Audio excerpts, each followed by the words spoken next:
So I take about a cup of peanut butter, just big heaps of stuff because I don't measure this stuff because it's too much trouble to clean. So I scoop a bunch of peanut butter in there, and then I put in about a cup, which I do measure, of organic brown sugar. And I measure that because it's easy to clean the sugar container. So that's okay. So I can do that. And then it's very important that you beat them together for quite a long time and give the sugar a chance to melt into the peanut butter and for the whole mixture to get fluffy. And the way you can tell is it gets lighter in color. Then I start adding some of my liquids like vanilla.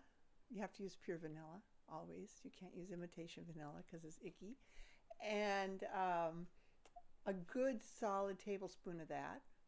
And then 3 tablespoons of milk. And then a couple of eggs. And I'm beating and blending between all these. And then I start putting in, I put the salt in at that point too, because the salt is the coarse ground Himalayan sea salt, and so it needs time to melt. Otherwise you'll have big chunks of salt in there, which is kind of tasty, but not really what you want. So then I beat all that together.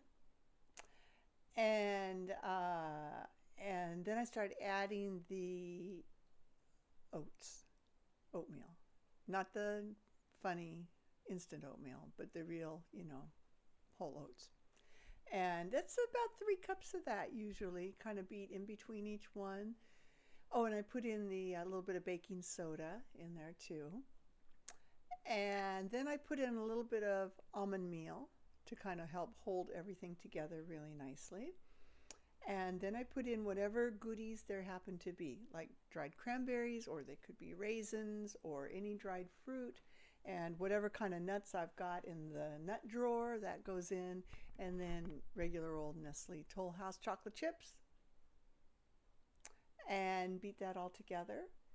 And then I bake them at 350 degrees, and it usually takes about, 12 or 13 minutes for each batch. And that's about it.